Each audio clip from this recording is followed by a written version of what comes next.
Never let a good crisis go to waste. That's allegedly the rule one secular politician has, and they've been public about it in the past, and it seems to have caught on. What I have for you today could be better left to an episode of End Times Watch, but no, this is worth really going into in more than a 5-minute-ish video, because the church has always been inextricably linked to what we're going to talk about today. And that is the United Nations is now positioning itself through its lackeys in the national governments of its member states to establish itself as a logical choice for directing our futures, all in the name of avoiding another affliction in the future like we're dealing with now with a thing that should not be. It's all very clever. Well, not really. It's rather predictable, and boringly so if we're being truthful. Most Catholics who pay attention to these things will sit there and say, yep, we saw that one coming. So let's get into this story and have a look at how boring our would-be rulers are and their totally unsurprising move they're making right now.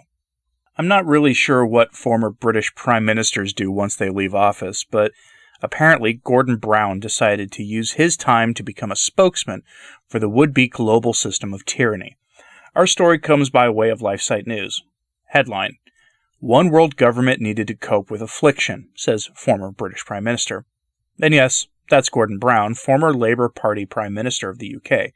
He says that we need a global government to direct joint action to find a solution to the current problem. Think about that for a moment.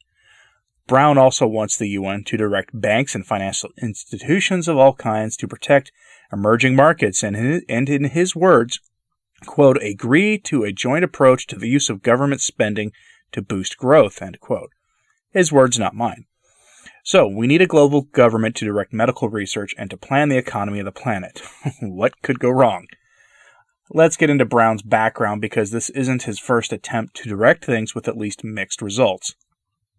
From the LifeSite piece, quote, during the worldwide financial crisis of 2008, then Prime Minister Brown convinced other global leaders of the need to bail out the banks, The Guardian reported. He then hosted the G20 countries at a summit in London, which came up with a $1.1 trillion rescue package. Contemplating the emerging financial crisis, Brown believes that there should be advocacy for the emerging world markets within the G20 countries through his proposed global task force. We need some sort of working executive, he said. If I were doing it again, I would make the G20 a broader organization because in the current circumstances, you need to listen to the countries that are most affected, the countries that are making a difference, and countries where there is the potential for a massive number of people to be affected, such as those in Africa. He also said that the World Bank and the International Monetary Fund need, as The Guardian paraphrased, an increase to their financial firepower to cope with the impact of the crisis, impact on low and middle income countries. End quote.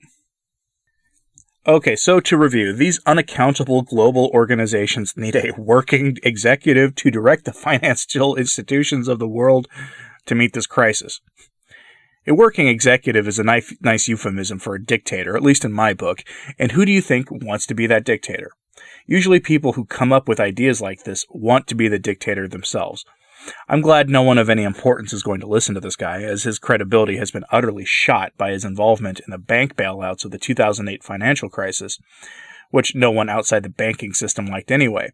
And it will strike no one as surprising that Gordon Brown has been an attendee of the mysterious and controversial Bilderberg meetings, which, by the way, the Vatican was a participant of as well in 2018. One of my first videos ever on this channel was about the Vatican sending a representative to that meeting for the first time in history. If you can stand the poor audio quality of that video, it's worth a watch for context. In those days, I had a lot of trouble with my audio quality, and it took a long time to get to where I am now, such as it is. Anyway, these statements came on the heel of a meeting of the G20, which is a meeting of the heads of the 20 heads of state of the largest economies on the planet. At that meeting, government leaders pledged to put another $5 trillion into the global economy to stave off economic ruin. I'll assume that's in addition to the total $6 trillion that the U.S. government and Federal Reserve are dumping into the economy in the United States in an attempt to reignite economic activity. At that meeting, the head of the UN said, a sustainable global economy must arise once the current situation is reversed. This comes from an article on the UN's news website. Yes, they have one of those, where the UN chief is quoted as saying the following, quote, We must work together now to set the stage for a recovery that builds a more sustainable, inclusive, and equitable economy, guided by our shared promise, the 2030 Agenda for Sustainable Development, he concluded. Again, never let a good crisis go to waste, right? Don't kid yourselves, the Agenda 2030 goals have not been left behind. We saw a bit of this in the U.S. with the debate between the two parties over the stimulus bill, where the leadership of the House crammed all kinds of nonsense into one draft of the stimulus, including an attempt to fund the Moloch Temple to the tune of a $1 billion bailout. The final draft was filled with nonsense, too, but nothing quite like that to my knowledge. So don't think that the UN was going to even temporarily put aside its goals for inching towards a planetary government anytime soon, even amid the worst crisis in a century that isn't a world war. To give you an idea, the UN published a list of 17 goals that outlined what Agenda 2030 is. Here they are on your screen for those watching on YouTube. They are: Goal 1, no poverty. Goal 2, zero hunger. Goal 3, good health and well-being. Goal 4, quality education. Goal 5, gender equality. Goal 6, clean water and sanitation. Goal 7, affordable and clean energy. Goal 8, decent work and economic growth. Goal 9, industry, innovation, and infrastructure. Goal 10, reduced inequality. Goal 11, sustainable cities and communities. Goal 12, responsible consumption and production. Goal 13, climate action. Goal 14, life below water. Goal 15, life on land. Goal 16, peace and justice strong institutions. Goal 17, partnership to achieve the goal. Some of those seem laudable. I mean, who's against ending famine or having sanitation programs or keeping energy affordable or even economic growth, right? But seen together and seen with the call by former lawmakers who now work hand in hand with the UN and its partner organizations for centralization of power in a world government, you begin to see that these guys do mean business and want the world to know that they're ready to take the reins of leadership. The problem for them is, of course, that it's widely understood now that their program is actually what helped this current crisis to grow as quickly as it did. As it turns out, the free movement of people and goods wasn't the best idea, and now we're all paying the price for it. Not that anything as trivial as our current crisis would stop these guys from capitalizing on their plans for literal world domination. Again, never let a good crisis go to waste. Oddly on this front, though, the Vatican has been mostly silent. It's almost as if the Church has bigger things to worry about now than helping the UN establish itself as some centralizing body for controlling our lives in the name of a distorted vision of the common good. I suppose we should be thankful for that. Well, they've been mostly silent. The Vatican news agency reported on how the children are the biggest victims of the present crisis, though it was reported in a weird way. They're the biggest victims because of school closures and the movement of people this crisis has helped launch.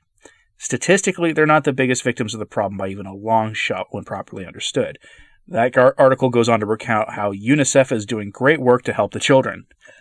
So maybe take that as the Vatican signaling its support to the global response in its own way. Not only do we not let a good crisis go to waste, we don't let one get in the way of our fruitful relationships to build a new planet system. I've done plenty of podcasts in the past on the UN and Vatican joint works on achieving sustainable development. It is my firm belief that the sustainable gut development in creating a close partnership with the UN is the chief driving goal of the current pontificate, which should be alarming.